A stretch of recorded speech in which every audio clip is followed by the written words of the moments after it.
332 turbo rebuild day 15. Rinse and repeat. Those that have been following probably have seen this before. Tractor together, wheels on it, fuel tank sitting on top of it. Well, after the first test drive, looked pretty good. Came back the next morning and there was a puddle under the tractor. The seal for the front of the hydraulic pump was leaking. Probably had been for quite a while, but was likely masked by a bigger leak in the transmission housing itself. So wasn't easily noticed since there was a bigger leak lower down. So we tore everything out again. Rear end out, drive shaft unhooked, all the hydraulic lines unhooked, diff lock, 2-speed, all that good stuff, fuel lines, and put a new seal in there. John Deere was pretty proud of that seal. It was a hefty $45. So did a new O-ring, a couple other small things while I was in there. Pin for the G rotor pump, that was $36, but price you pay to play with green and yellow, I guess. So we're back. We did 2 test runs with it and no leaks to be found. One other thing that happened was the fuel tank was leaking pretty bad after I had taken it back out, and I had put those new grommets in there. To do that, you have to pull the old fittings out, and in the process of doing that, I disturbed the wires on the low fuel level sensor, and it was leaking where those wires came out. So I had planned on epoxying or something that wire so that it wouldn't leak, but in the process of pulling it back out of the orange grommet, it just tore the wire out of the sensor. So took the simpler route and just put a second fitting with no sensor in, so there won't be a low level, but I don't mow with this thing or anything. Anytime I go to a tractor event or plow day or anything, I top it off, so not too worried about it.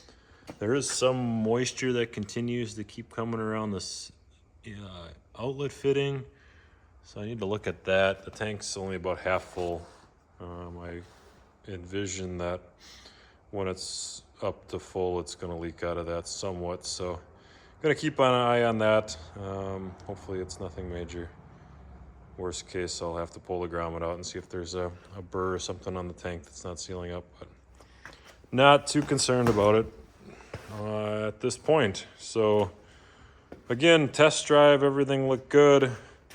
One area I do need to address is this diff lock. Has always been stiff on this tractor, even with the previous rear end. I've fought with the linkage a little bit, and I think I determined what the issue is.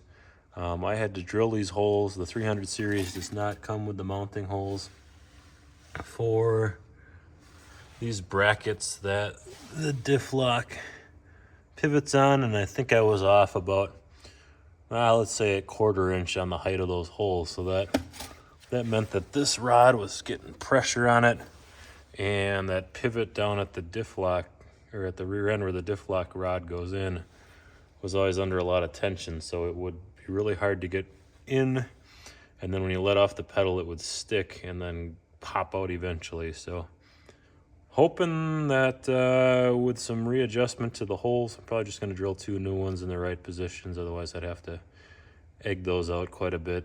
We'll see how it goes, but hoping with some readjustment there, I'll have a nice smooth working diff lock, and I can keep moving forward. Once I get all that work done in here, then I can put the rock shaft in, the 3-point lift arms, hook up the rock shaft cylinder, and keep moving in the forward direction. It has been nicer out. The first couple weeks I was working on this thing, it was single digits and teens. It's been up in the 30s and 40s, so that makes life so much nicer. I do need to top off the hydraulic fluid again. I put about a quart in it since the first run, and now that I got some more air worked out, here's it bled down, so nothing major. $7-something a quart for low viscosity high trans from the John Deere dealer. So yeah, so I'll keep working on that.